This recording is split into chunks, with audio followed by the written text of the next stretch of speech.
Thank you, everybody. Oh, here we go. So thank you very much for attending this fifth working group. I apologize for the postponement of last week. Both Jean and I had independent family issues and could not cover for one another. So I appreciate you guys being willing to do this. I would like to take this opportunity actually to introduce two new staff members that we have to the electrical undergrounding team. Simone Brandt is going to be the new supervisor for the compliance branch. And she's formerly from the PUC working on resource adequacy. We're thrilled to have her aboard. And Brian Stevens is going to be joining us as of Wednesday of this week. He is currently an ALJ with the PUC, and we're thrilled to have him on board as well. So the team is expanding. So Stefan, could you move to the next slide? We'll do a quick safety message, and then I'll hand it over to Jean. So as always, take care of your posture and sit in a comfortable position. Take regular breaks to stretch, hydrate, and rest your eyes. Know the emergency exits and procedures in your physical location should the need arise. Be prepared for earthquakes, and if you feel something, say something, and we will find a way to help. And with that, I'm going to hand it over to Jean. Thank you, Kristen. So this will be the same format as the previous 4 working groups. It's being recorded. We're facilitating it. It's structured to look at the questions that we sent around in November. And the recordings will be posted to our website. We have not quite figured out how to do that yet, but we will try to get that out today. Then the first sort of interesting piece of update is, so there was a request that we allow additional written comments, and we thought that was a great idea. So we were thinking of the following 2 due dates, which would work with our schedule. December 22nd will be the comments due date. That's a Friday, and December 29th would be the reply comments, if there are any reply comments due date. We checked the PUC staff proposal dates. I know they're similar, but they're actually December 28th and January 11th, from what I could see. So that we'll come back to that. Oh, so Katie. Yeah, and maybe I'm jumping ahead. Were there going to be specific questions that you wanted addressed in these comments, or is it sort of free-for-all response to working groups comments? So sorry, I'm having trouble like setting up my video in a way that I like. We're going to start. We don't have any specific questions at this time, but I think there will be specific questions that we'll either send out during the comment process. What do you think, Kristen? Yes, I agree. Yeah, so our main thing is, if after all of these working group meetings, you have refined your position, then you would want to put that in comments, or if you want to reiterate a particular aspect of your comments that may not have been emphasized in the first round, then you should do that.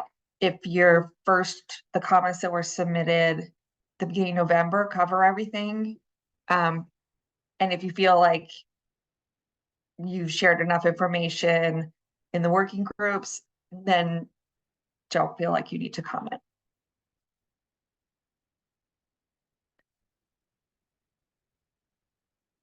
And Henry Burton. Hi, thanks. Henry Burton with the Public Advocate's Office.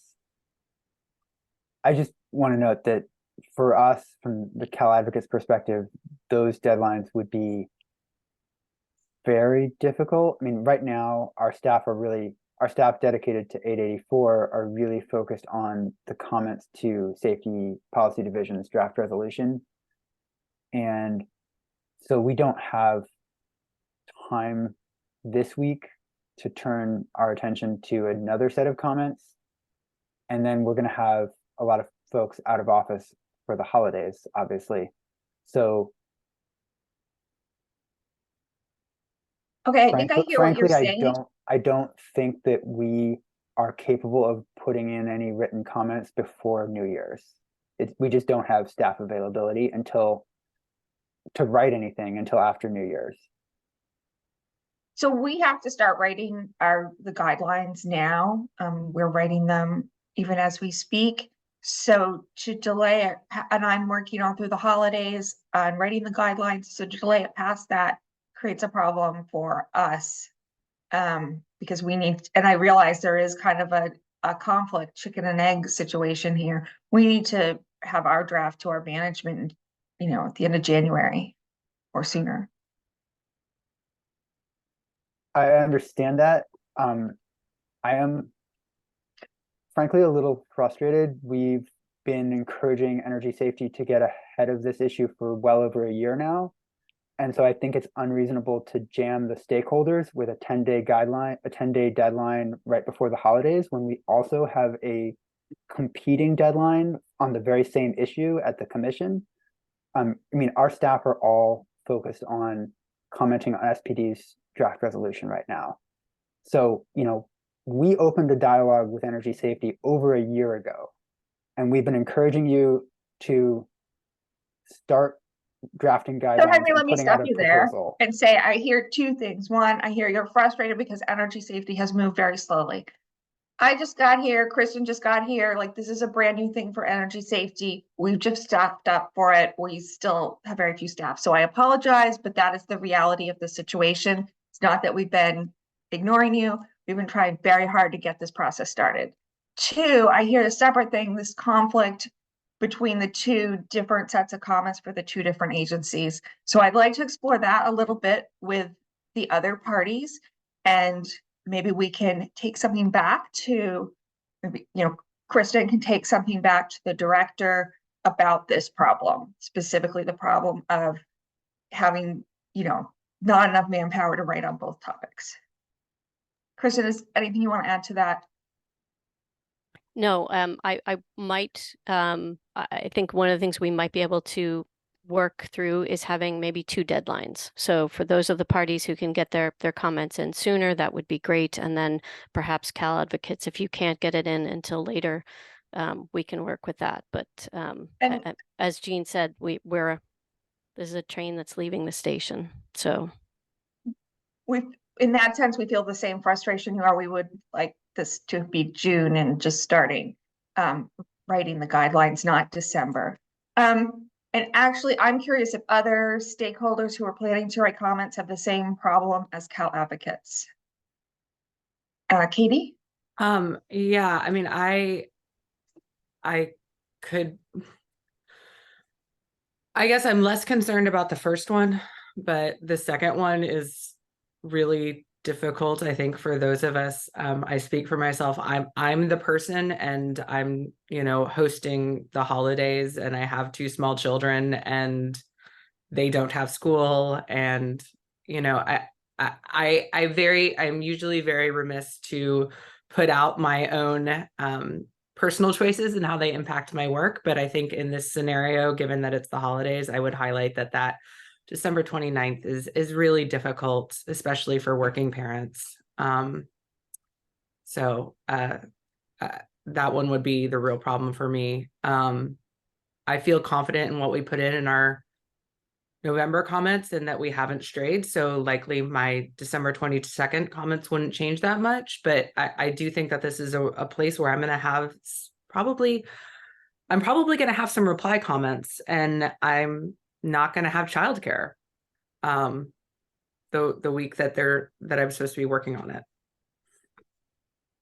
it. If you guys Turn and Cal Advocates want to propose some dates, Jean and I can confer on this and then get back to you all. And are there any other stakeholders who are planning to do comments who have these problems? So the utilities are good, it sounds like. Joseph Mitchell. Yeah, Joseph Mitchell, Muskie Grade Road Alliance. We support Cal Advocates in terms problem. We also have conflicts. There's always conflicts. We always work around them, but I think it is a short deadline period, and would like to support the other interveners. Okay.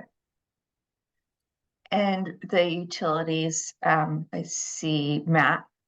Yeah, I mean, we agree, particularly on the reply comments. That's 1 week between when we get comments from various parties that we presumably would want to read and understand so that we can make intelligent responses to their feedback.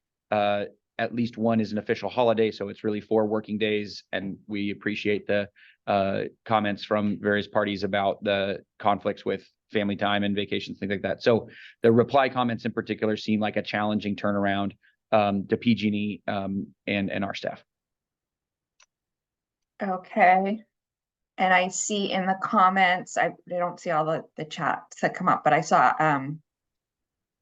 a question about whether there will be a chance to make comments on the actual guidelines. Yes, that is something that's really important to us. So you will have the comments right now aren't your last chance to put in your thoughts, but now is the time, obviously, to put them in to make the guidelines as good as possible in the first round. And then the second question, who was next, actually? I don't have numbers. Kristen, No, can you see we who don't. raised their hands? So Kyle has his hand up, and then Arthur has his hand up. Great. Hey, thanks. Yeah, Kyle from SCE. I agree that on the point that reply comments would be tough at the date proposed. And we also really want to probably emphasize, just in the spirit of fairness for all parties, that one deadline is probably the best way forward, as opposed to splitting it between those able to comment at an earlier period. That makes sense. And I see Henry. Is there anyone else? Yes, and Arthur has his hand up as Oh, well. Arthur, sorry. Arthur and then Henry. Oh, no, Henry was first. Well, I just was going to reiterate what I mentioned in the chat here. I mean, like Katie, I'm a working parent and I won't be in the office between Christmas and New Year's. So that week is essentially dead time. And a lot of other folks in Cal Advocates will be out of the office that week. So it's functionally not a work week. And I think the earliest comment deadline that is reasonable and realistic and respectful of parties' time is around January 8th, because that would allow parties some time to, so first of all, between now and December 22nd, as I said, our staff is focused on the SPD draft resolution. And then we have a week that is, as I said, functionally not a work week. And so returning after New Year's, we would be able to put pen to paper and prepare some comments that week. So I think January 8th is really the earliest that is realistic here. Thank you for that. We will take that under advisement. And Arthur, did you want to add anything to that? Yeah, actually, I just wanted to take a step back a second and ask, could you make clearer what your deadlines are? And just so we have clarity on, you can't, Kristen, No. I'm seeing you nod. No, Not, I'm so, shaking my head. No, so we're not at the point where we are ready to announce any deadlines. okay, can I ask another question? Are you capable of letting us know whether how many iterations of drafts there are going to be, so we can understand whether we're going to, how many opportunities we are going to get to comment? Because that might help alleviate issues here. If there is multiple, if there are 1 or 2 drafts iterations of this, then that would be helpful. But and that could really help kind of pace this and help you more effectively get responses from all the parties. Jean, do you want to do that, or do you want me to take that? Sure, I'll do that. So we don't know yet, but that is our goal, is to not have something come out at the last minute that people have a lot to say things on. So we want to get the big picture input early and then get additional fine-tuning input, on the draft guidelines that go out, which we had hoped to get out early next year. I mean, so that our goal is absolutely the same as yours, to make sure there's adequate time. yeah, I mean, if you could, I mean, if we don't know yet. Understood. I understood. I appreciate that, but I would just wanted to say that if you could provide some assurance that there is going to be two or three iterations of a draft, like a straw, a draft 1, and a final, then that might help alleviate some of the jitters here. Okay, that's all I just wanted to say. All right, thank you. And Kyle, do you still have your hand up? No, I think that's residual. Sorry about that. Okay, so we're gonna take that back and see how to work with that. And I hope that's the most controversial conversation that we have on the call today. Sorry, can I ask a quick follow-up? So Arthur, you're asking for 2 sets of input after you give comments on the working group, right? So you want comments on draft version and then a final version of the guidelines. Is that what I heard? I'm actually saying there should be a straw draft that we see, a 0 version, a version 1, and a final version. I'm saying We so, don't know if we can accommodate that. understood. But thank you for the That's what I'm clarification. trying Yeah. to. That's what I'm suggesting, though. I understand. And just to put a point on that, that's pretty similar to what energy safety is doing right now with the WMP guidelines, right? There was a straw proposal in the summer. There's a draft proposal that we commented on last week, I believe, and then there will be a final version. And I don't expect there to be a comment on the final version because at that point it's final, right? So it's similar to what you all have done with the WMP guidelines, also similar to what SPD is doing with their guidelines, right? There was a straw proposal in September. Now we are commenting this week on their revised proposal, and then it'll be finalized. Thank you That for the makes clarification. sense. Yeah. All right. Should I go to the next slide? Hey, today we're going to be talking about costs. Costs come up a couple times in the statute. Some of the terms that we're going to talk about are cost efficiency, unit cost targets, cost comparison, cost containment, and economies of scale, cost information as required for the application pursuant to the statute. We're also going to talk about the requirement for a supply chain plan, or I think it's a plan that includes supply chain as an issue, that's supposed to be part of the 10-year undergrounding plan.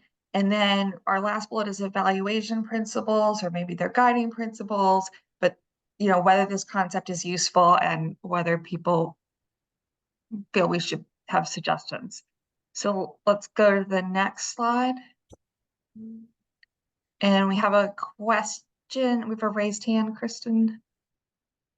CJ Patel. I don't know.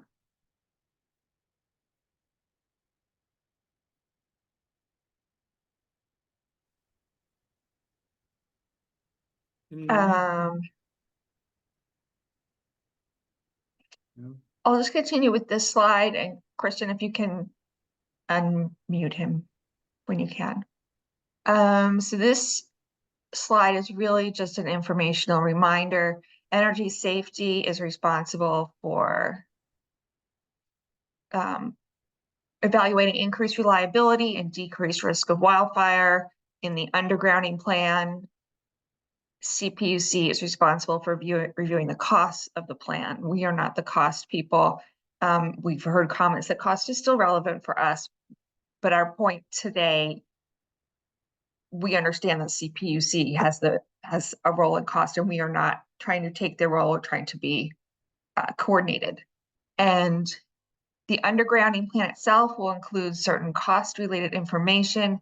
And so these questions below are intended to help us in developing guidelines that work. Christian, I don't see any more hands. Next slide.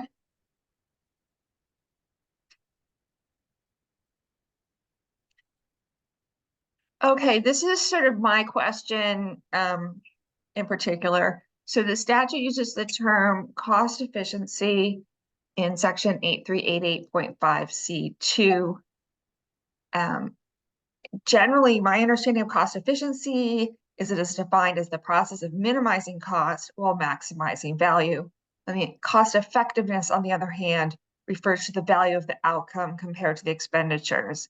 So if something is cost effective, then you go to do the cost efficiency analysis to see if you're doing it in the most efficient way.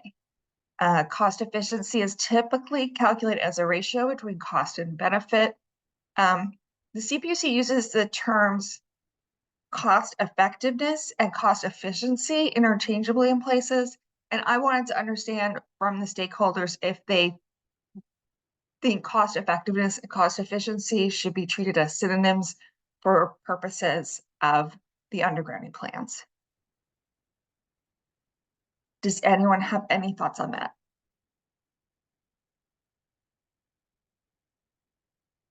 Would anybody find it difficult if I went with the traditional cost efficiency, or we went with the traditional cost efficiency definition of minimizing cost while maximizing value? Looks like Ian, you had a comment? Yeah, hi, I do.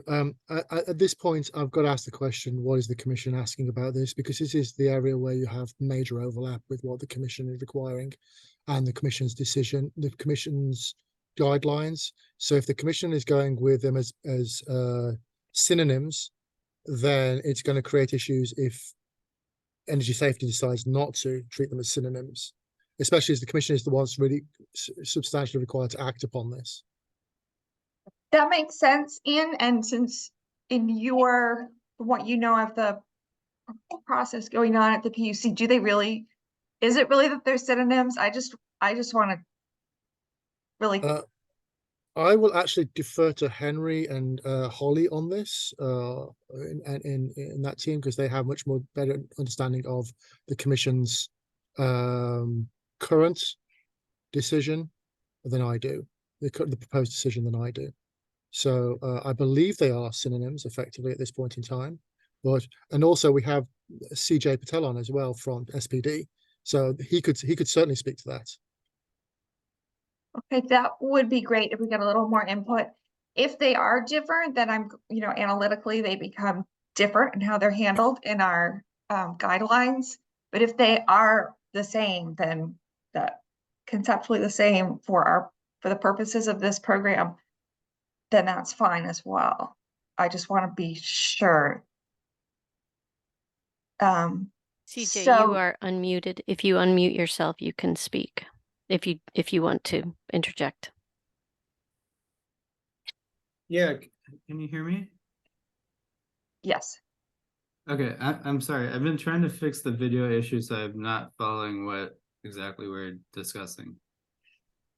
Okay, the question for you, we actually have a direct question for you. Is cost efficiency a synonym for cost effectiveness for purposes of SB 884 at the PUC? Can you repeat the first part? Is cost efficiency the same as cost effectiveness? Yes. I'm not sure. I think they could be the same, but I don't want to speak for Okay. the commission. And Fred, did you have any thoughts you wanted to add? Yes, hi, good morning. Yeah, we really don't spend a lot of time worrying about the distinction between these two terms. I think terminology we're most frequently thinking about is cost effectiveness. So I noticed the statute actually calls out cost efficiency. We can circle back and see if we can provide you any kind of distinction that we'd like to make. But I think for simplicity's sake, we consider these two things the same. Okay, that sounds great. I think I'm the only one who's really obsessed with this question.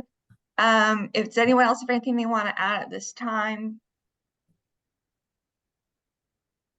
I think the reason that we're asking this question, and we'd like to get a little bit more feedback from everybody, is that it is mentioned separately in the document in 884. So we are trying to understand what that distinction is. And it does look like it's mentioned in the context, this was my reading of the statute, of doing things efficiently, like cost savings related. Maybe just call on a few folks. Well, we could also, this could be a written comment question if people we could just confirm it in writing. It does sound like we have to use cost effectiveness. Holly, if you unmute yourself, you are able to speak. Hi, thank you. This is Holly Werman with the Public Advocate's Office. So I'm doing a quick search in the statute and I'm not seeing the words cost effectiveness. So I'm not sure where you're seeing that. But my understanding is SB 884 only discusses cost efficiency. If we were to make a distinction, I think there's an argument that cost efficiency is benefit for dollar spent, which is essentially the cost benefit ratio adopted in was it R 2007-13. And so that's the metric that the CPUC has been adopting and that the staff proposal from the SPD appears to adopt. And that's the metric that we would encourage energy safety to adopt as well. So for consistency between the two agencies. I think you could make a definition for cost effectiveness, but as I said, I don't see it in SB 884 or the current statute. And I'm not sure that there's much value in defining a new term if it's not there, especially since we have the CBR metric that has been adopted by the CPUC. So that's those are the points I wanted to make. Okay, great, thanks.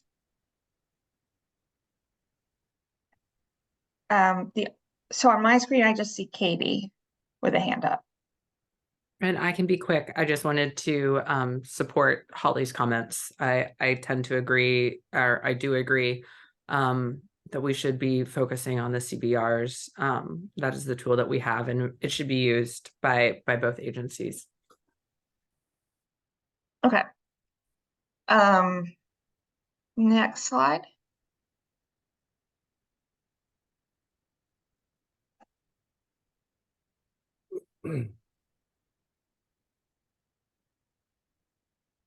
Okay, this one is the term unit cost targets, and then we have some really nicely specific questions here. 83888.5C3 asks for unit cost targets and mileage completion targets for each year covered by the plan. For purposes of unit cost targets, how should unit be defined? Is the definition of unit for the cost unit the same as the unit for the risk unit? And are the following definitions of cost and risk appropriate in this context?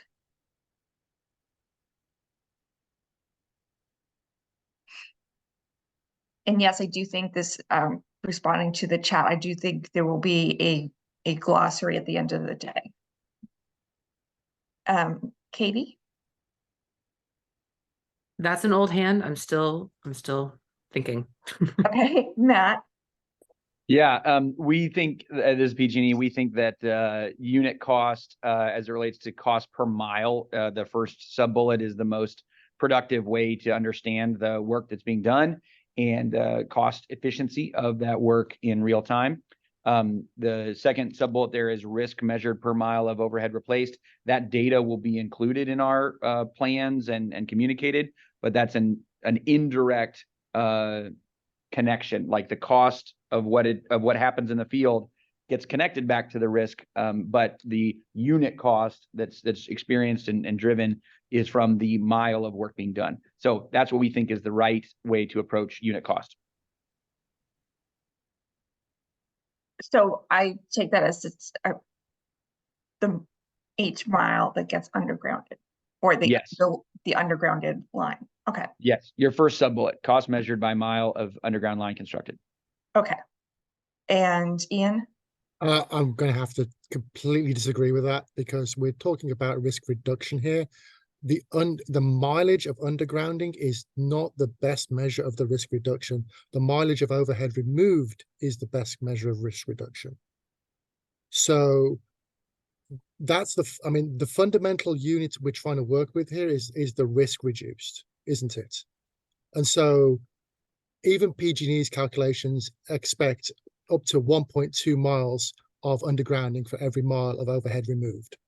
And so you're getting some sort of weird inflation there of mileage. That would concern me. I'd rather you need both, and you need to focus on the mileage of the overhead removed because that's what's important here. That's what's going to cause the wildfire. Okay, and Ian, can I ask you a follow-up question on that? Sure. So my understanding is that that the utilities may or may not propose to underground just the primary voltage, the higher voltage lines, and leave the secondary lines, or they might do both. Does that make a difference in terms of your analysis if they just, are we gonna count those it separately? Depends on how they model the risk. So if they're modeling the risk on an asset basis, you can calculate on an asset basis. So if they're calculating it as per the location of the pole, or the location of a overhead primary, or location of a overhead secondary, or under an overbuild, you can split out the risk by whatever they're removing. So if they decide to leave secondary lines in place, then there is a portion of risk that remains overhead. And you have to be able to calculate that and understand it, because you've not removed all the risk, which is also why you need to focus on the overhead you're removing, not the underground you're putting in. Okay, great. Kristen, do you know who is next? Yes, Sean sorry, Gahan. Sorry, Sorry. you say your name. Sean Gahagan, yeah, SDG&E. Just wanted to go through this. Also, the cost, the unit cost is a cost of undergrounding mile installed. I do want to note it includes the cost to do everything, but is then kind of divided by, right, the denominator is the miles of undergrounding installed, but the cost should be everything it takes to install those underground miles. For the risk reduction, it is tied to the overhead being removed, right? And SDG&E, in order to develop these targets, especially the further out ones, there are some assumptions that get made as to how many underground miles you will need to replace that overhead infrastructure. Ian said it could be up to 20%. That's reasonable from what we've seen, and is a kind of a rough start for our undergrounding projects, is just adding 20% or so to the overhead mileage. But that number will change and will be trued up when the actual kind of completed pieces are each project is completed, and you end up truing up some of those numbers. You will be able to get them a little bit more accurate. But to start with, there will have to be some assumptions there as to how many miles of undergrounding you will be installing in order to reduce the risk of the overhead remaining energized. Okay, do we have additional hands on this issue? Katie and then Matt Pender. Yeah, I just wanted to highlight the need to have sort of the same unit under consideration in the numerator and denominator. So if we're measuring the amount of risk reduced through the reduction of the overhead conductor, we just need to ensure that the cost of undergrounding is including the cost to underground that entire overhead removed. So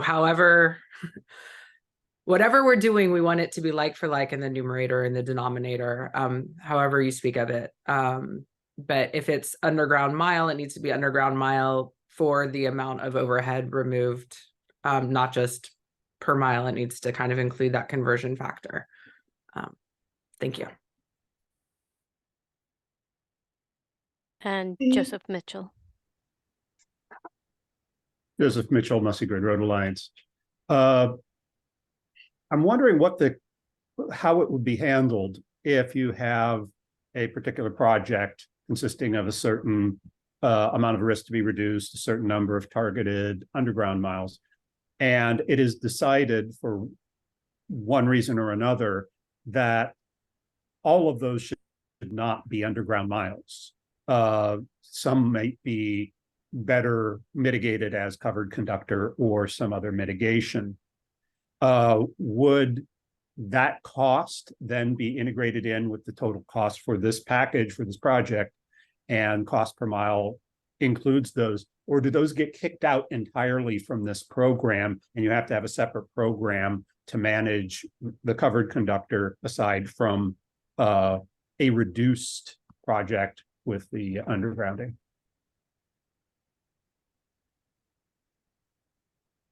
That's a great question.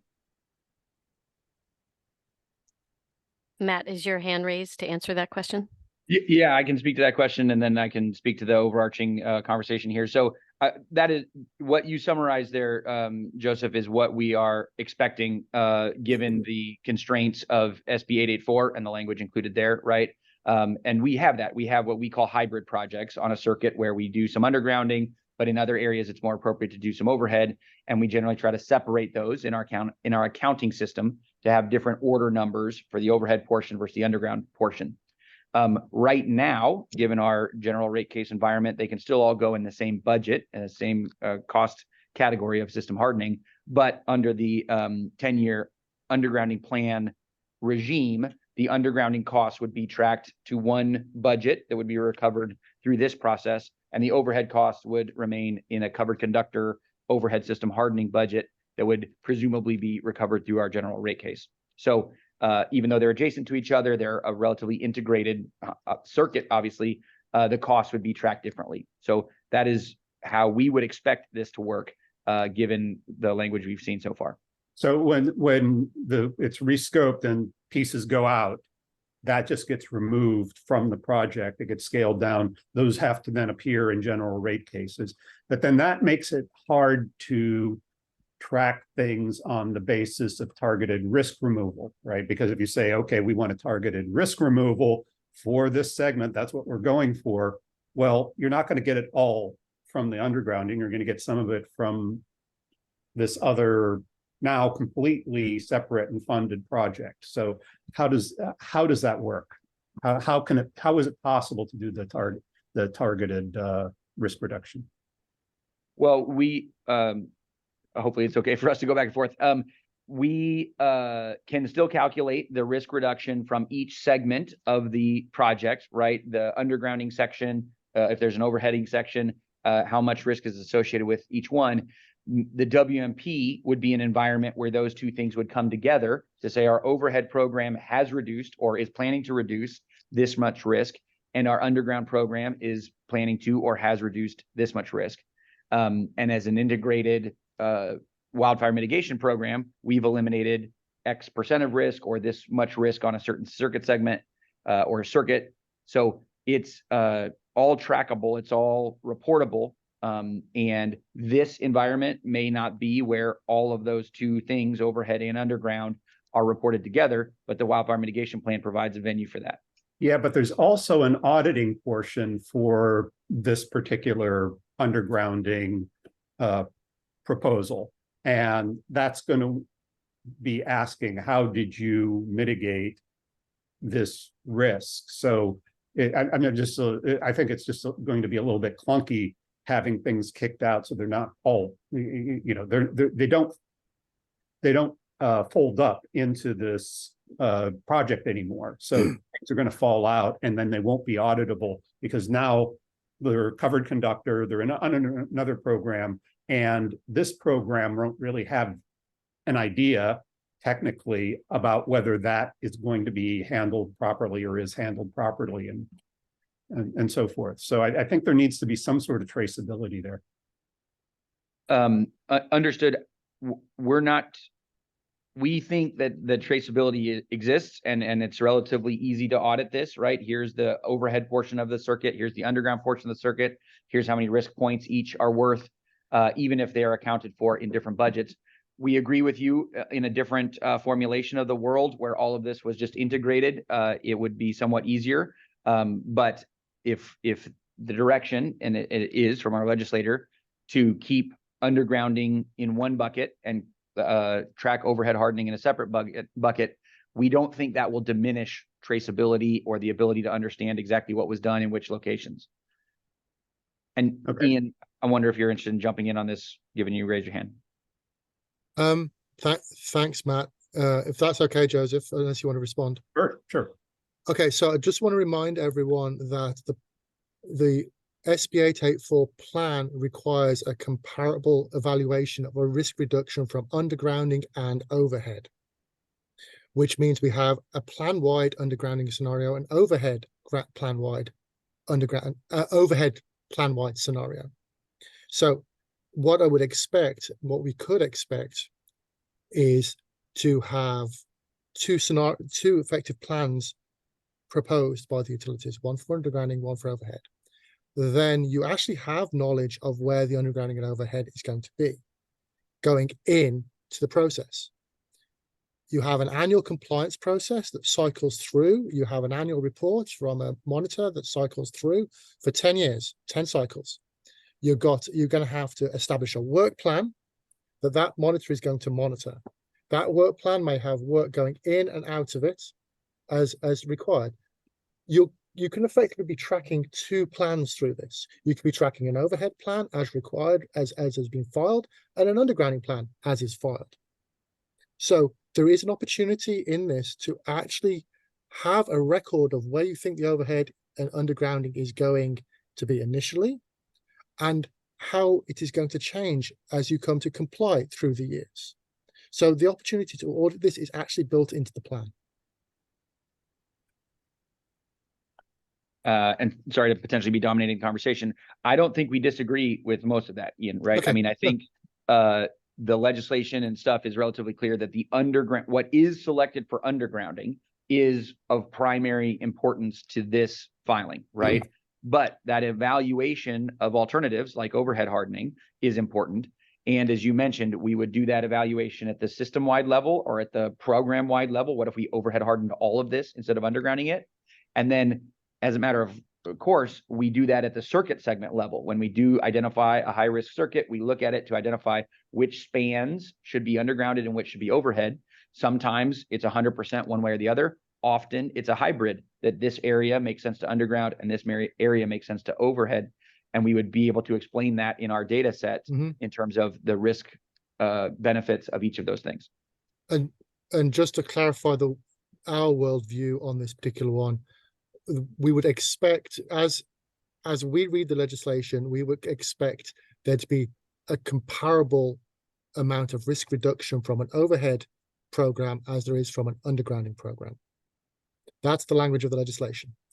And what we mean by comparable is something we've not really discussed in these workshops. And that might be a whole other topic, but to our mind, that means an equivalent amount, just so you know.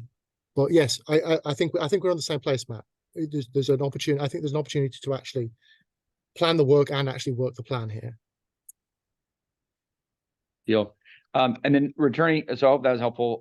Returning to the question here and coming back around to what we discussed there, this section of the requirements, C3, is one of the list of requirements of the plan, right? What should be in the plan and what sort of needs to be audited against each year. This reflects unit costs and mileage completion targets. We believe that section is most productively connected to what really happens on the ground. How many miles of undergrounding were completed? That's the mileage completion target. And then how much did those miles cost, the unit cost target?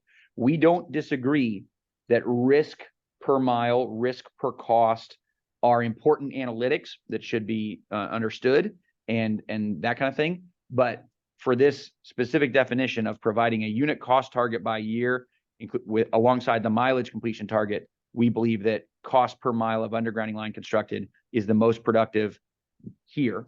And that if there's other places in the plan where we want to discuss risk per dollar, that is appropriate. We also note that in the prioritization section where it says we need to prioritize based on risk, reliability, cost efficiency, and public safety, we will be quantifying all those things. So this same data will be available in our prioritization section of the plan. So that's why we believe here when it talks about unit cost, that's per mile would be per underground mile installed would be most appropriate.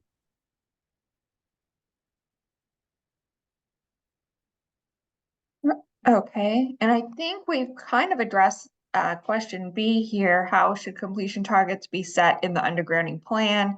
And should the undergrounding plan's completion targets be used to determine compliance? And we have a comment or question from Holly Wehrman. If you unmute yourself, you're good to go. Hi, thank you. This again, Holly Wehrman from Cal Advocates. So I just want to quickly state that I understand where Mr. Pender is coming from, but I also want to reinforce what Ian was saying. You know, it's important to remember that the purpose of SB 884 is not to install undergrounding miles. The purpose of SB 884 is to reduce the risk associated with overhead miles. So the cost to install an underground mile is less relevant than the cost to remove an overhead mile.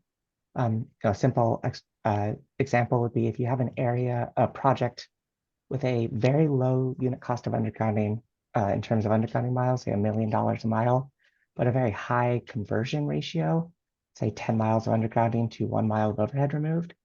Now, the fact that the undergrounding is only $1 million a mile is not relevant. What's relevant is that it will cost $1 million to remove a mile of overhead. So it's important, I think, to remember if the purpose of undergrounding, or if the purpose of SB 884 is to reduce the risk by removing overhead miles, then everything should come back to the overhead mileage, not the undergrounding mileage installed. So that's the point I wanted to make. Thank you.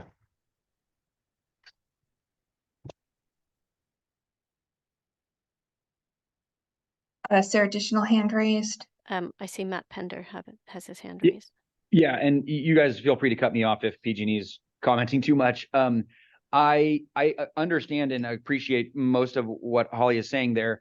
And that will all be captured in the prioritization methodology that I mentioned a minute ago that will quantify the risk reduction, the reliability benefits, the cost efficiency, and the public safety of each project, of each circuit segment. And so I don't disagree that analysis and the subparts within it are important for everyone to understand. And to her point, if there was a circuit segment that was really cheap to underground, but didn't give you much risk benefit, that prioritization model would say either you should or you shouldn't. I presume it would say you should not do an easy one that has almost no risk. That said, our goal is to reduce wildfire risk. The method of reducing wildfire risk within the scope of this legislation is to underground miles. And so the unit cost that is relatable and connected to what actually happens in the field, the physical activity being done, is a unit cost per mile. I think that dollars per risk reduced are important analytics. Those should be discussed also. But where we are reporting here on your unit cost target is most logical and connected to reality to reflect that as cost per mile undergrounded. Jean, Fred has his hand up. Fred Haynes. Okay. Fred, you're good to go. Okay, yeah. Just speaking to your point A on the slide here, I agree with what you're stating in the 2 bullets that we are interested in unit cost per mile of underground construction. And the reason for that is that a big part of the legislation says or is motivated, I understand, by the idea that utilities through this program will find ways of reducing their construction costs per mile. It's an expectation that through adoption of new techniques, through lessons learned, through the ability to plan projects more efficiently as time goes on, that those unit construction costs are what we're interested in seeing being reduced. And then as PG&E has been saying, there can be separate evaluation of the effectiveness of projects, but just in terms of this variable, it's important to be able to track the unit construction cost, the cost per mile of underground construction. Then when you're considering the effectiveness of a project, you actually consider the miles of overhead that need to be replaced for a certain project, and you calculate what all the costs are for that particular project. And that's where you would bring in, say, the expected conversion of overhead to undergrounding miles, depending on where the project is located and what those circumstances are. So I'm very much in support of the definitions spelled out in these bullets that cost would be measured by a unit cost. It needs to be measured by mile of undergrounding, but risk certainly needs to be measured by mile of overhead replaced. Thank you, Fred. Joseph Mitchell is next. Yeah, what Fred brought up brings up another question, and that is, if there is difficulty, say, for a package for a specific year, for PG&E or any utility to meet their cost targets, that on analysis, this is going to be much more expensive than planned. One thing they can do, as we've said, is we shifted over, we do covered conductor instead. Okay, that can happen, and that's set up for that. Now, the question is, I think from a risk reduction standpoint, does that include ensuring that those things occur in the same time frame? Because what you're saying is, okay, by 2029, we're mitigating this much risk. Now we're down scoping because some of the miles aren't feasible, or would be very expensive to construct through certain terrain. Moving those to other mitigations, covered conductor. Does that can get kicked down the road to 2022, 2023, and these areas that were at risk and were targeted to be mitigated by this undergrounding are not going to be mitigated? Or is there a way to ensure that if it's kicked out of undergrounding, it gets treated on the same or equivalent time, or equivalent time scale as the planned undergrounding with other mitigations? Matt, do you want to address that? And then we've got a comment from CJ Patel. I didn't fully understand. What I think I understood was the relationship. If a project that was initially identified for undergrounding then moves to overhead, is there still a commitment to do it on the same timeline? Is that what you're asking? Yes. The short answer is I don't believe that there's anything to set that up. To be clear, your scenario isn't highly likely with the way we execute our programs, which is that we scope the project at the beginning of a project to identify if it should be overhead or underground hardened. If there are changes in the scope, switching from overhead to underground, they are rare later in the project, as in we have done all of the base mapping and design and permitting based on the scope that was defined up front by our engineering team to determine undergrounding versus overhead. So we largely identify it from the beginning based on the analytics that are related to what we talked about in the prioritization methodology. And then it's relatively rare that significant scope changes occur after that point. If they did, it would be logical and beneficial to our system to have the overhead and underground changed at the same time so that we've got a uniform new circuit. But I am not sure there's a commitment or a driver that commits us to making sure the overhead happens at the same timeline that the underground would have happened per the plan. Yeah, I think my concern would be that your designation of undergrounding your projects is based on analysis that's going to be done today or this year or whatever.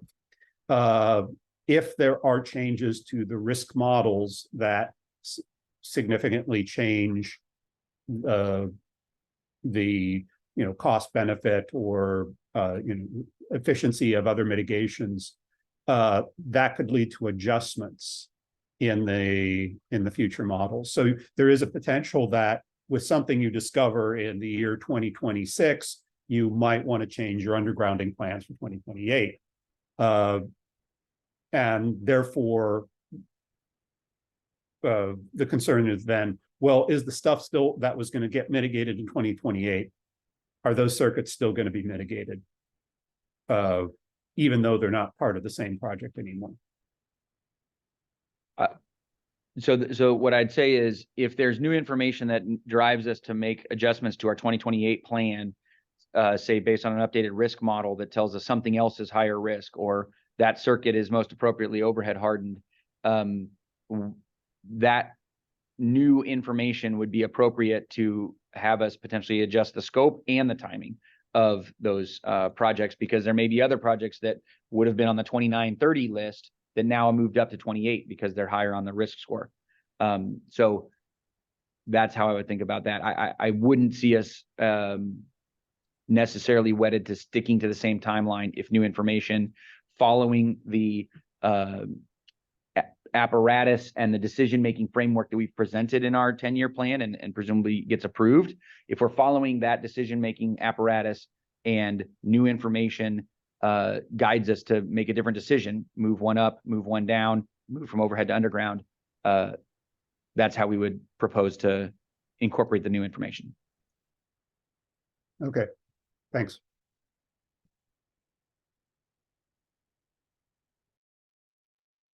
Okay, ready for the next slide? I think we can skip this one because I spent some time trying to figure out why they use the word action and activity, if they were supposed to mean different things. And they actually use the same term in the statute. There was a typo. So let's go on to the next one.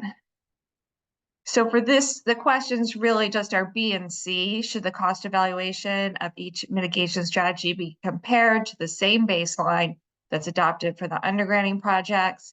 And should the cost of evaluation of each mitigation strategy also be compared to the corresponding undergrounding project? So do we need basically the alternative strategy, the baseline, and the alternative strategy also to the undergrounding project equivalent? Does anyone have any thoughts on that? Ian? Yeah, hi again. Yes to both is the short answer. I don't really think I have more. I think it would make analysis very difficult if you're not at least working from the same baseline. I think what we have to be cognizant of is, and what we need to flesh out is actually the update on the process for updating on new facts. I think that's going to be the most important part to really understand how this plays out. But initially, yes, same baseline. Okay. Anyone have anything else they want to add to that?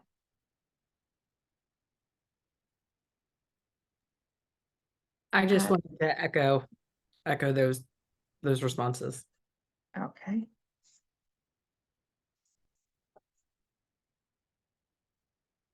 Okay, let's go on to the next one.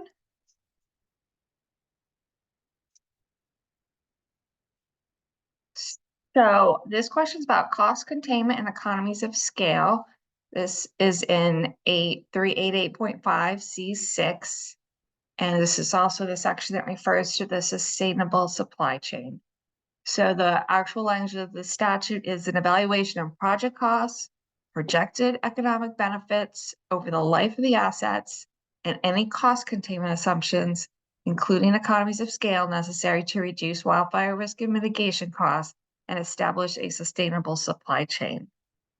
I feel like this is like a essay question. What should be included in project costs?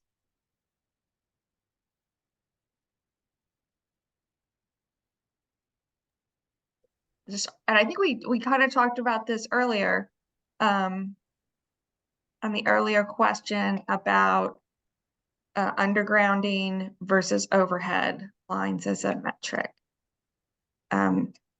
So maybe someone could just chime in on that. So I see Ian and then Katie. Katie can go first if she wants. I mean, rather than me kind of dominating this. Again, excuse me. Again, I would highlight that we want to be comparing, for the amount of overhead removed to go into that undergrounding. But I think all cost of putting together that project, from planning to permitting to actual implementation and construction and energization, you want the entire life cycle cost, or not life cycle, but like cost of getting from let's consider undergrounding this line to that line is potentially undergrounded, all costs included in that. Okay, and Ian?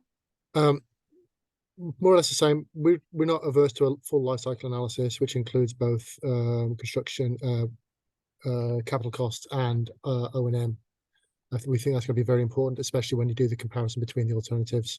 The important part here is to make sure that the work papers and methodologies are available, so we understand how and what is included in those costs.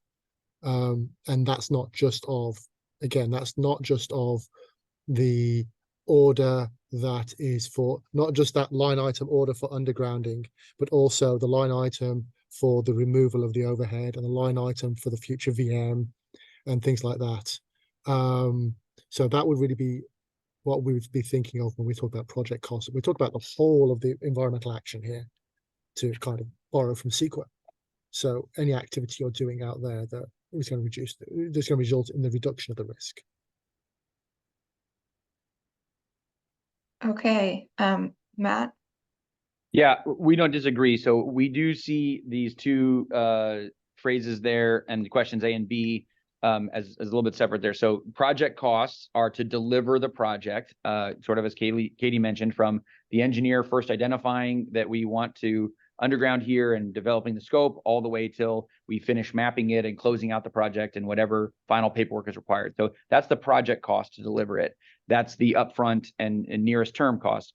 When we think about life cycle costs in terms of vegetation management, either avoided or incurred, inspections, expected reliability responses, what it costs for us to go repair this asset over its lifespan, those are included in the economic benefits analysis in the after the comma. Projected economic benefits over the life of the asset, we would incorporate all that analysis. So I think we all agree on number A, and then B is about that lifespan, everything it costs to maintain and leverage the asset, whether it be an overhead or an underground, since we're going to be comparing alternatives. So can I ask Okay. a follow-up Yeah. question there? So Matt, you're saying in economic benefits, it's avoided costs.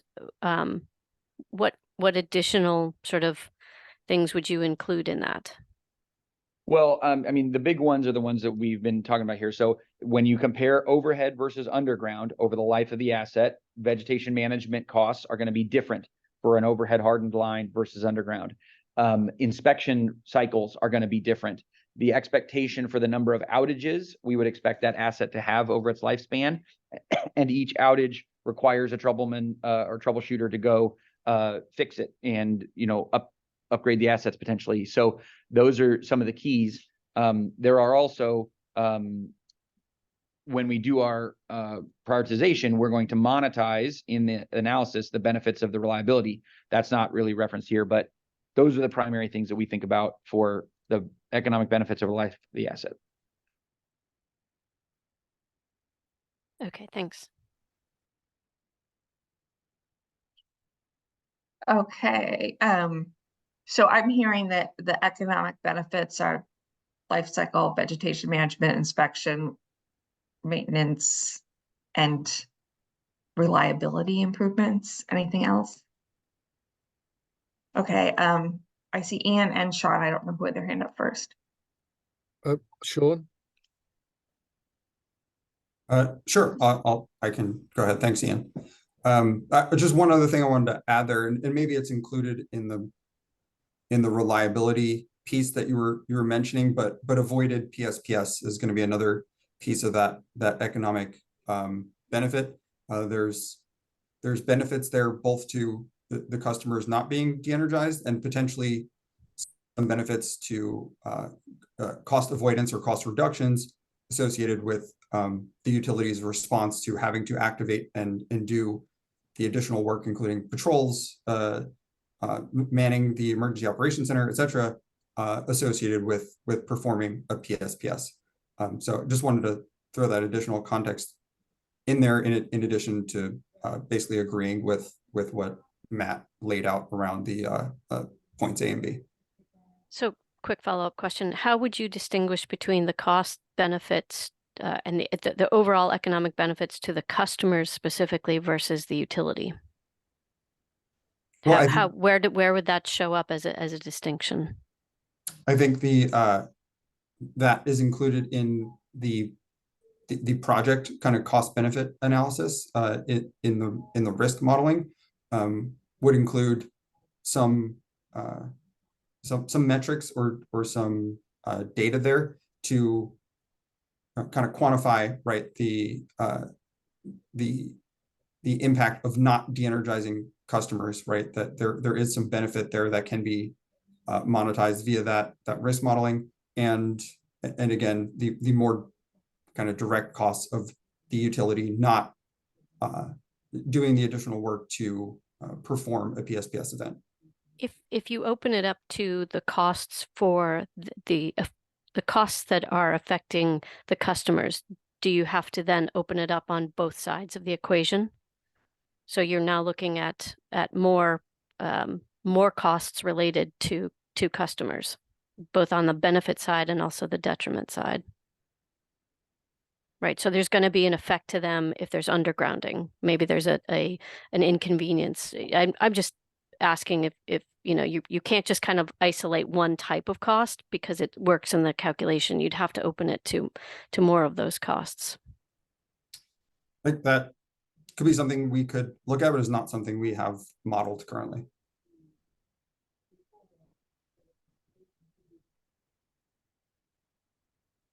Hey, Ian, did you have something to add? I do actually. So as we've shifted on to the economic benefits part of this definition of these issues, I just want to point out we have not really spoken about stranded asset costs or abandoned asset costs. As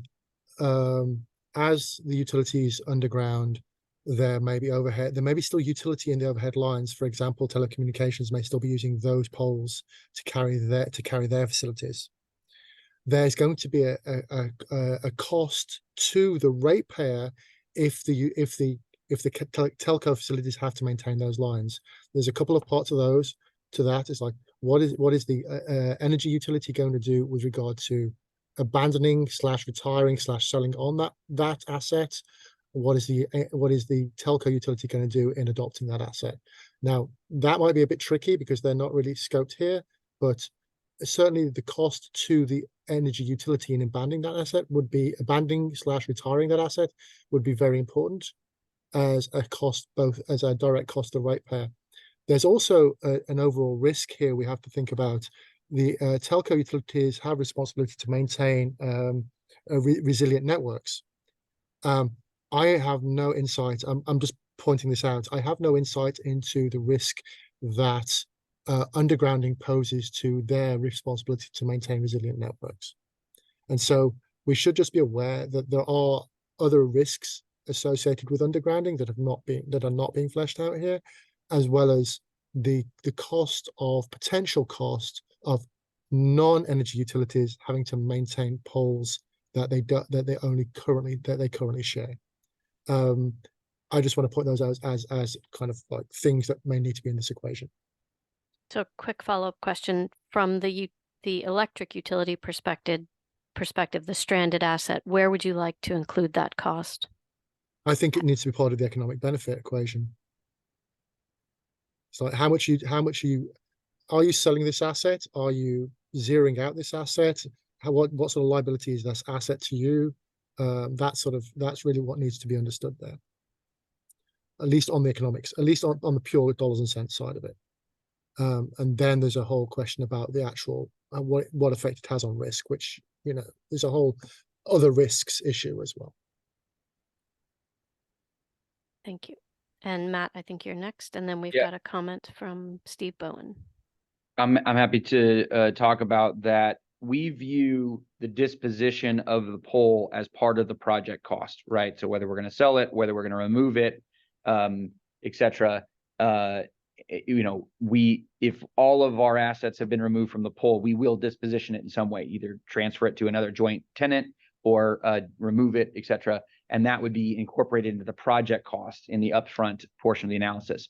As such, we haven't currently envisioned a meaningful economic benefit impact, life cycle impact of the pole that we no longer have an interest in, ownership or responsibility for, or anything like that. So that's how we view it. And we do agree that capturing what needs to happen with the pole when we finish undergrounding is part of the project cost. If we sell it, there may be a credit back to the project from that. Okay.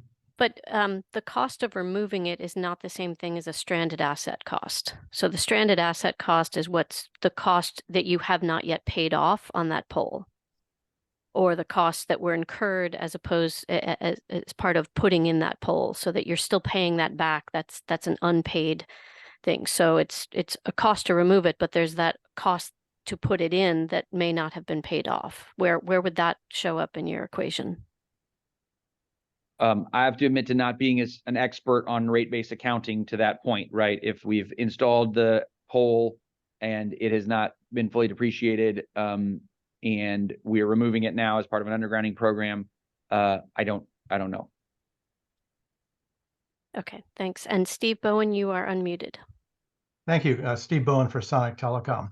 I wanted to react to a comment that Ian just made, and that's, I mean, from our perspective, we are one of a large number of elephants in the room here in terms of cost and risk analysis. I mean, the fact is that I understand that OEIS's brief is not to include, solutions for communications providers, but communications providers are major attachers on all of these poles, and the notion that you should focus solely on the energy utility facilities in deciding about undergrounding guidelines just leaves out a whole big pot of costs for communications providers, whether we have to underground or buy the pole or whatever, as well as a huge bucket of risks, because we have obligations to maintain, as Ian pointed out, redundant facilities that are used in wildfires and other kinds of tragedies. And so I don't know, we've tried to raise this point before, and I'll have something to say at the end of the call about this, but if you're going to do a real cost and risk analysis, I think you have to take some account of the costs and risks that are associated with the communications providers as well. Thank you. And Henry, you're next. Thanks. Hi, Henry with the Public Advocate's Office. I can speak to, I believe, Jean's question about stranded assets. I'm also not a deep expert on rate making, but I can tell you that we've raised this question to PG&E and to other utilities, and my understanding from what they've told us is that if an asset such as a pole or conductor is removed before it's been fully depreciated, it will remain in rates, and the utility will continue to recover the cost of that because assets are utilities use group depreciation. And so a group of similar assets like overhead conductors are depreciated over a period of time, such as 45 to 50 years. That is the expected useful life of that asset. They do not track every individual pole or every individual span of conductor for the purpose of depreciation. And so what will happen, which is a little slightly concerning from the consumer advocacy perspective, is that the utility will remove some poles and conductors and other hardware that haven't reached their full useful life, and then the ratepayers will continue to pay for those assets until the useful life is over. So if there's a, let's say a 10-year-old pole out there and it gets pulled down as part of an undergrounding project, the consumers are still going to be paying for it for the next 35 years. So yes, there's a stranded asset cost, and yes, it will fall on the ratepayers. That's how this is going to work. And where would you want to see that captured? Well,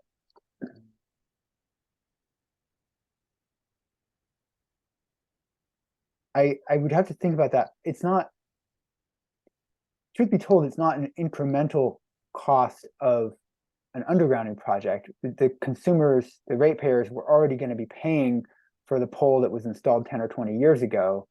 The increment is that now they're also going to be paying for the underground equipment that is additive. So,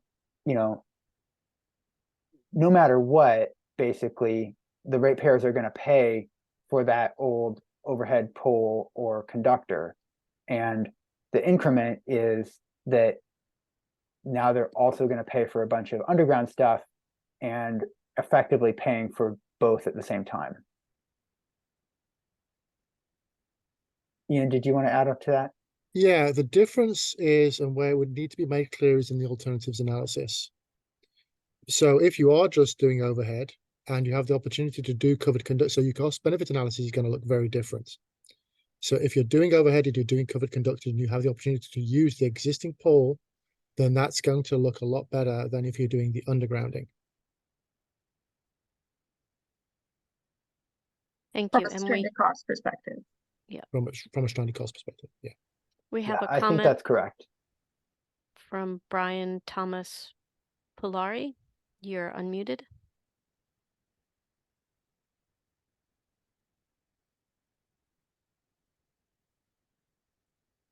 Brian Thomas Polari, do you have a comment? You can unmute yourself.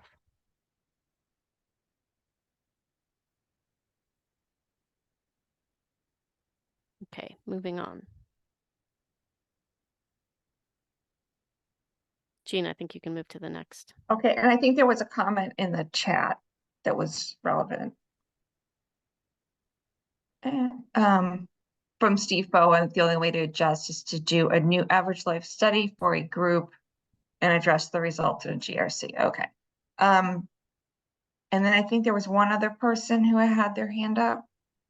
Brian Landry, or is that just, that's just the way it looks on my screen. So no. I don't see any hands raised. Yeah, Okay. this is Brian. I do not have my hand raised. Okay, great. So we've covered project costs and economic benefits.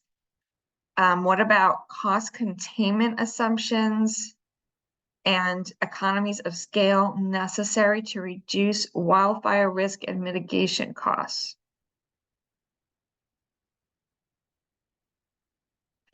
So cost containment assumptions, I'm thinking that those are assumptions that a utility is going to tell us about in the plan.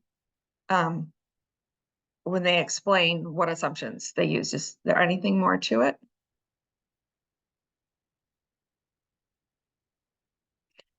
And does anyone have an example of a cost containment assumption that we might see? Matt Pender? Yeah, I mean, we can articulate some various innovations and standard changes that we've implemented to help reduce the cost of undergrounding, so and thereby contain the cost of the program as we scale it up. For example, we used to have a standard that there had to be a box every 800 feet. We've since reviewed the pole strength of the cables from our cable vendors and determine that we can pull longer than that, and it reduces cost without diminishing the flexibility of our system to pull a longer distance between boxes. So that's an example of a standards change. We also we are evaluating innovative technologies or approaches, both on how to do the construction and the actual assets that we might install to identify things that can save us money in certain environments. And so those are cost containment activities that partner with the economies of scale to reduce the cost over time so that we can reduce more risk for less cost. Those are some examples of what we might articulate as it relates to cost containment. A quick follow-up. Where would you draw the line of cost containment as it specifically relates to 884? Meaning, if you've already got these standards in place prior to your 884 plan, do they get included as a cost containment, or is it only things that you're doing from the plan forward?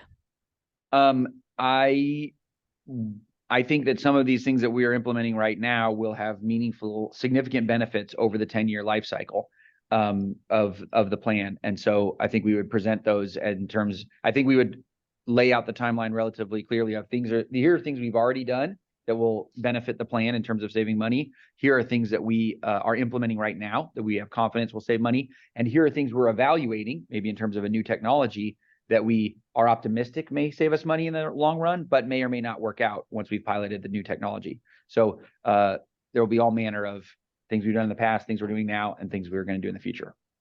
How might you distinguish between what is beneficial based on an 884 plan versus what you would have done through a regular GRC process?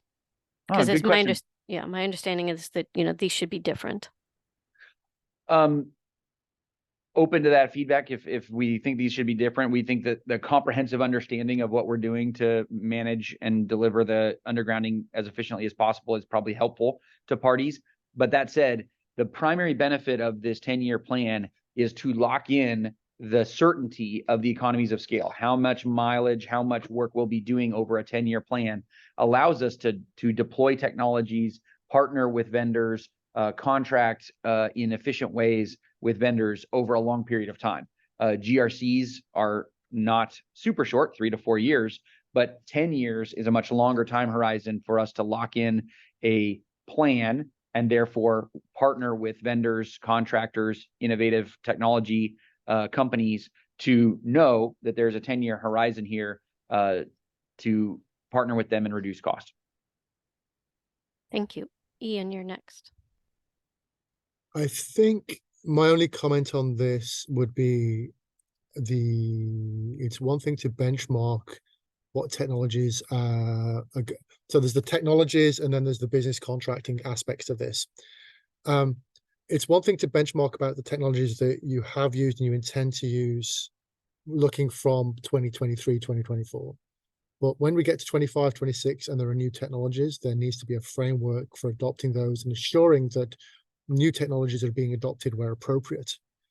That's my only comment on this is requiring, cost containment assumptions, and it should be reviewed over the lifetime of the plan to ensure that we're getting the most efficient cost containment assumptions that are available at that point in time. And that could be part of of feeding into the compliance process and what the independent monitor should be able to, the value that the independent monitor should be able to bring to this.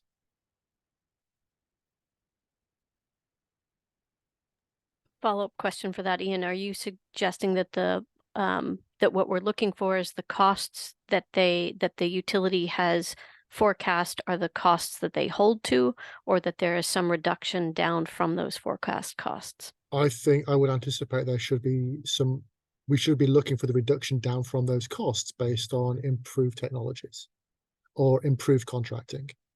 I can understand locking the contracting in for 10 years. I can see where that's coming from. But there may be other opportunities out there. Thank you.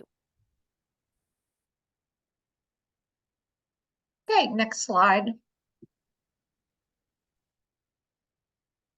So this is from section E, which is primarily has to do with the CPUC's job, but this is a description of things that will go in the application that are required by statute. And the terminology used here is very similar to some of the terminology we've looked at in under C 8388.5C. So next slide, please. Here are the 3 terms that were used in both. And what we want to know is, should they have the same definition for both sections, even though the context and purpose is slightly different? And if they are going to have the same definition, how do we do that? Or are they just conceptually similar things?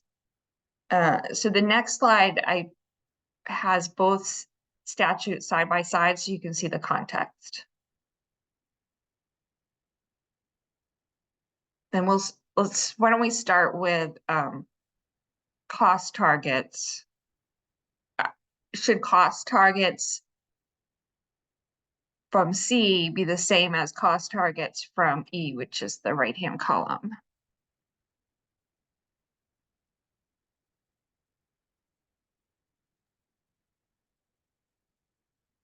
Okay, Anne? I'm just going to, as just a general principle, when drafting legislation, I would anticipate that the drafters use the same words to mean the same thing in both situations. Otherwise, they would have defined them differently, would hope they would define them differently in the legislation themselves to ensure that the legislation is actually clean and legible. So from our perspective, assuming that the draftees are reading it, we read them as meaning the same, having the same definitions, Okay, so that would mean or in across the board. okay, in the plan, they would give us their unit cost targets.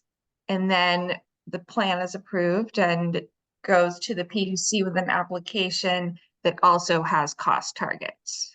That would be an update or the same as what's already been adopted in the plan?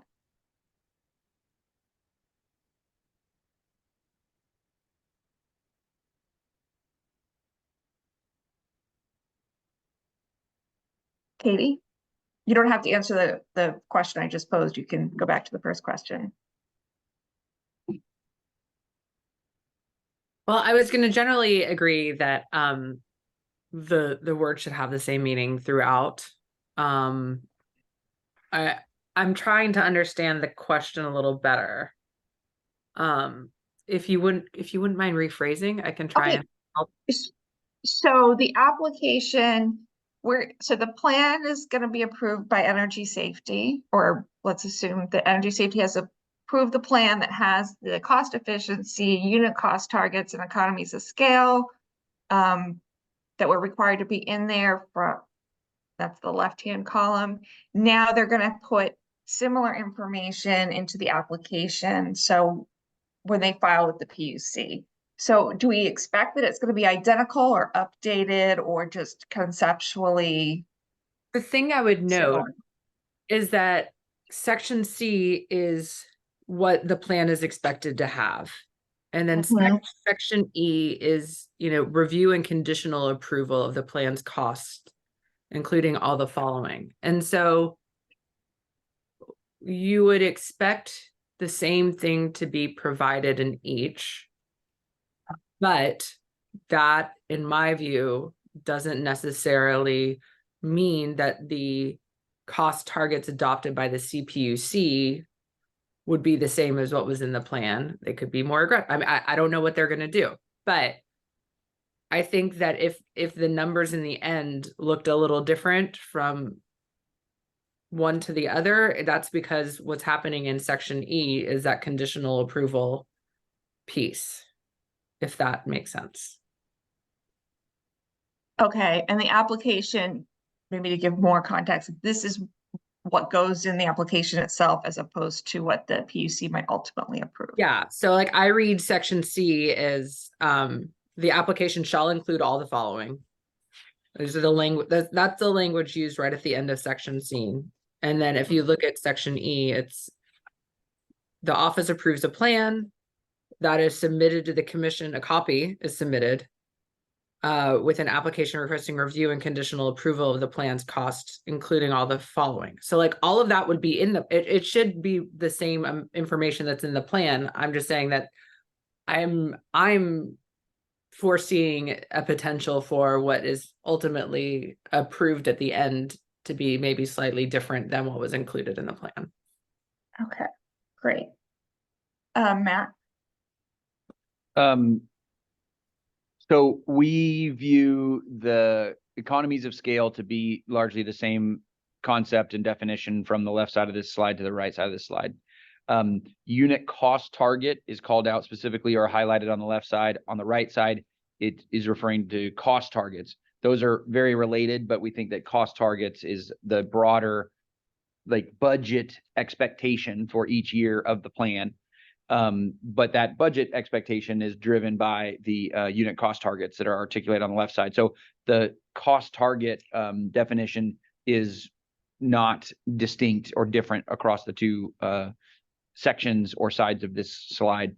Cost efficiencies is used, cost efficiency versus cost efficiencies is used slightly differently on these two. On the top left, we're talking about the life cycle analysis to prioritize undergrounding projects by monetizing risk reduction, public safety, cost efficiency, which, as we discussed a few minutes ago, we consider as the project costs and the economic benefits of the life cycle of that asset, and reliability benefits. So that would be the monetization of the projects, of each project, so that we can assess the best ones and overhead versus underground and those things.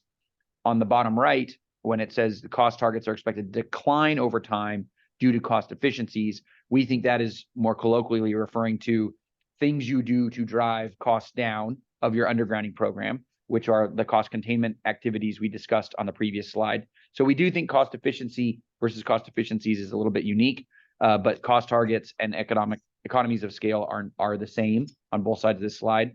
And to the point was made, when we take an approved plan from the OEIS and we go to the CPUC to submit that application, it would include all the same information, potentially with more detail or more focus on the cost targets, since the CPUC proceeding would be focused on those cost targets and cost recovery.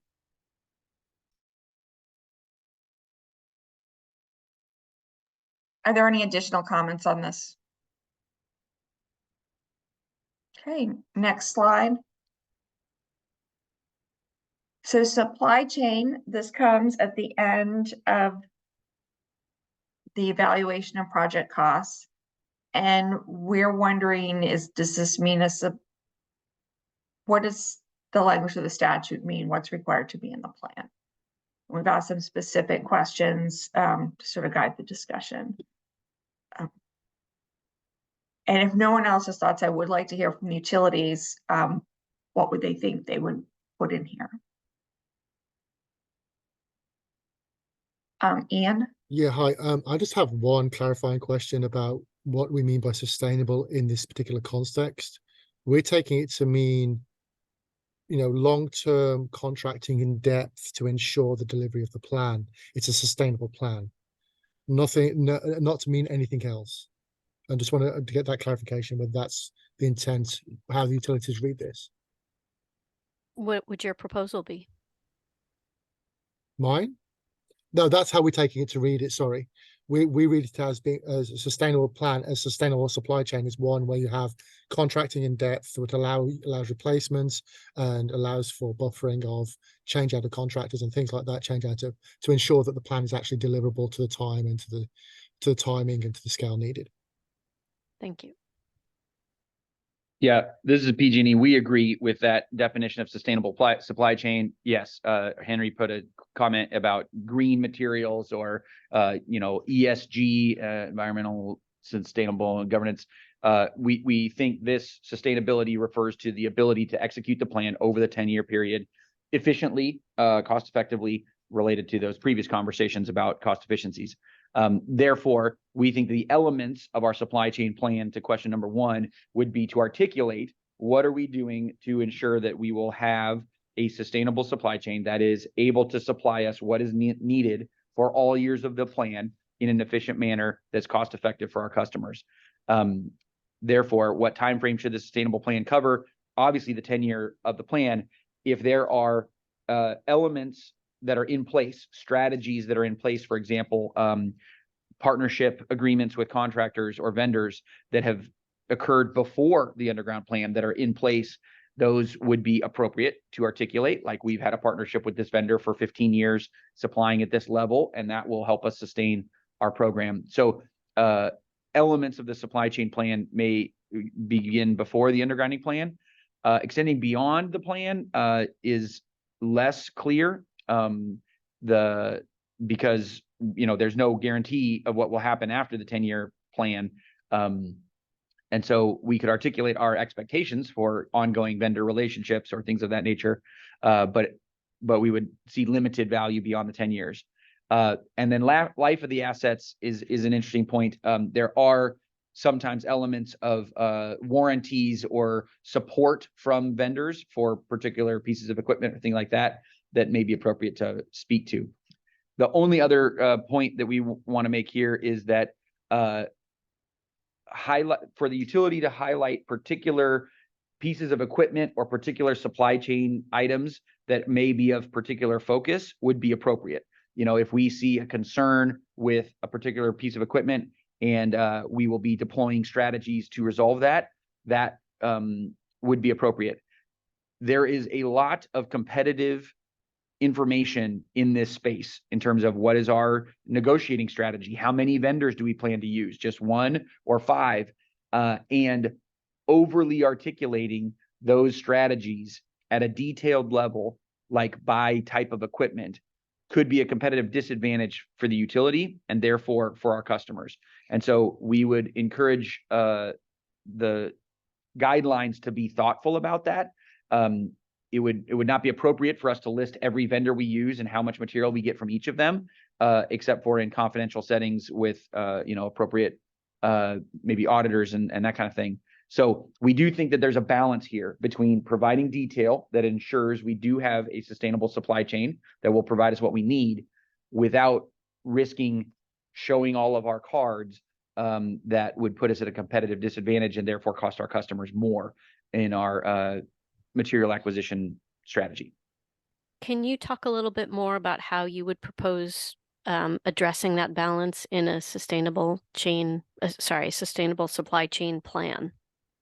Yeah, we think it's appropriate for the utilities to explain how we expect to be able to acquire the materials or services necessary to deliver on the plan.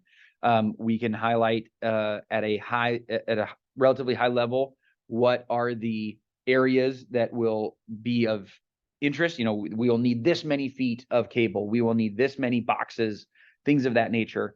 That is appropriate, and then to articulate. And we are comfortable that we have plans in place to acquire that material from vendors, locally, internationally, et cetera.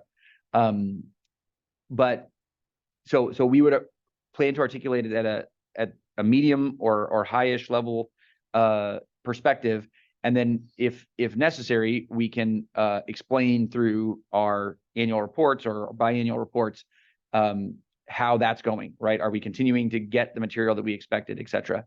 What we would be resistant to, because it would put us at a competitive disadvantage, would be like, we're going to get this much material from this vendor in particular over these number of years, and therefore give away the ability to negotiate and get the best prices from different vendors.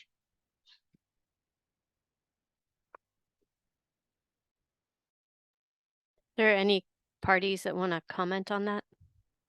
Because, during the GRC process, there seemed to be a lot of comments that they did not think that PG&E could ramp up to the level that they had, that they're proposing. And so this sustainable supply chain effort seems to be part and parcel with that ability. So I'd love to hear from the parties on the level of detail that they would like to see, taking into account what Matt is talking about as competitive advantage issues.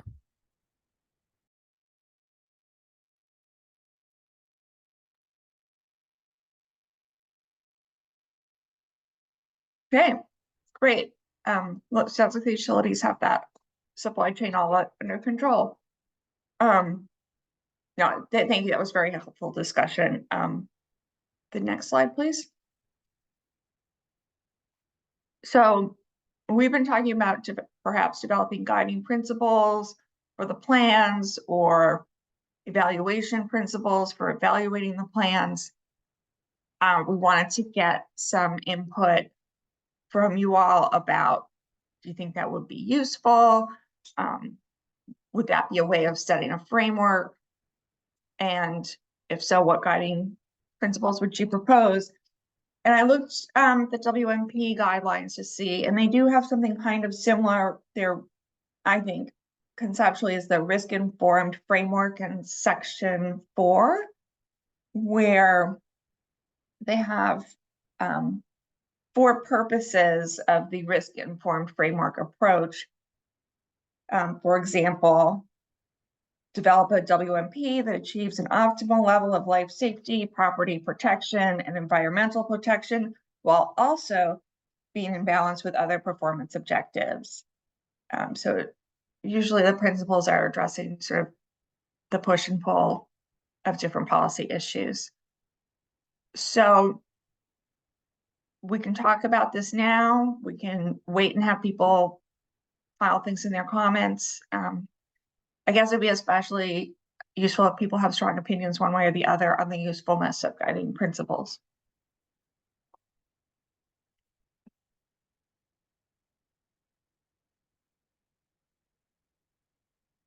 Okay, I don't hear any comments on it. Maybe it's too early. So we can go on to the next slide. Oh, Henry. Thank you. Sure. On the subject of guiding principles, I mean, I think this is largely up to energy safety to determine how you want to proceed, but I'll just note that Cal Advocates, along with Turn and Mussy Grade, sent a letter to both the commissioners and Director Thomas Jacobs back in the spring that articulated several guiding principles that we believe are really important as sort of fundamental values or guiding principles to bear in mind as utilities, as the agencies develop guidelines for this proposal, for this project. So, I think we had 5 broad guiding principles that spoke to some of the key concerns from the ratepayer advocacy perspective, and that included Turn and Mussy Grade as well as us. Thank you. That's really helpful to know. Matt? For what it's worth, the utilities view the legislation as a relatively direct guiding principle, right? The legislation is advising all of us on what they view as important in terms of allowing for an expedited process to implement 10-year undergrounding plans, et cetera. And so we generally think that, given the level of detail in here and the number of details within that legislation that need to be fleshed out, that focusing on the guidelines or the direction for filing the plans is more important than re-articulating guiding principles. So we don't have any objection to it, but we talked at the very beginning of this meeting about the crunch on time that we're all facing, and therefore we're not sure that focusing on writing guiding principles or thinking of a different guiding statement is necessary, given that the legislation provides that, and it's now up to all of us to implement that legislation at a detailed level. Okay. One thing I might add, I mentioned the letter that the ratepayer advocates sent in the spring. The first of those guiding principles that we articulated is about making sure that undergrounding is authorized in the places where it is the best available option for a specific location, a specific set of circumstances. So that principle speaks to a couple of issues. One is that we need location-specific, project-specific analysis, and one is that we need useful analysis of alternatives, which is something that Ian has, brought up again and again throughout these working groups, right? That the analysis of alternatives is really crucial and fundamental for making sure that we're choosing the right undergrounding projects. And so that first guiding principle about doing undergrounding in the right places where it is the best available option is something that I think is squarely within energy safety's wheelhouse. And there are some others, about just and reasonable cost, for instance, that may be more squarely in the commission's wheelhouse. But certainly getting the data and looking at the analysis of alternatives is something that appears to be primarily energy safety's responsibility in this process. Okay, thank you. All right, next slide. So wrapping up and planning, it looks like we're right on time. First, is there any additional public comment on today's topics? Raise your hand. Oh, we've got 2 raised hands, Kristen. I'll let you, Steve Bowen is one of them. Hi, can you hear me? Yep. Yeah, on behalf of Sonic, we would like to propose an additional workshop. I know that you're busy. I know you have a deadline, but our feeling is that the communications providers that are attached to the poles that may or may not remain after undergrounding is a very important set of issues to at least think through. We understand that OEIS does not have jurisdiction over communications providers. That's the CPUC's job. But in terms of devising guidelines, 10-year guidelines for undergrounding, I think it's a huge mistake to ignore the effect of full undergrounding, meaning underground all the energized conductors and take away the pole on communications providers. So we're going to advocate for an additional workshop where you invite communications providers to be panelists so that you can understand in a little bit more detail than I think you may right now, what the issues are that we think are important and integral to both the risk side of the analysis and the cost side of the analysis. Thank you. Okay. We will take that under advisement. Just to be clear, the guidelines that we are writing are guidelines for what we would like to see the utilities include in their plans. It's not a guideline on how to do undergrounding. So just wanted to make that clarification. Were there any other raised hands for public comment on topics for today? I don't see any. Okay. So I think that kind of covers the second bullet, questions about today's discussion. So let's jump right back into written comment schedule. We had a long discussion about that. I think my only other question would be, I just want to highlight the PUC schedule for comments and make sure that stakeholders are also thinking about that. Okay. Any questions about housekeeping items like e-filing? Matt Pender. Last question on the comments.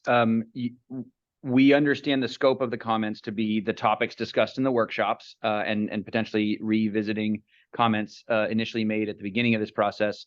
You, I think, alluded to at the beginning potentially providing other questions or questions that you would seek to see addressed in the comments. Obviously, that's 10 days away if this schedule holds. What is your thinking on that? Additional questions or clarification questions that timing wise and what that might be? I agree with you that if we're going to ask additional questions, and these are the deadlines, that we'd have to have that list of questions really soon. Deal. Anything else? Kristen? I would just like to say again, thank you all so much for your participation, your active participation. This has been kind of a brutal schedule for all of us. So really appreciate that. And Jean, thank you very much for doing this. You've done an excellent job facilitating. Again, this has been a very difficult schedule and I appreciate all your work. Thank you. All right. So thank you all. We will get back to you shortly on the comment schedule. And that'll be posted through the usual e-filing on our docket.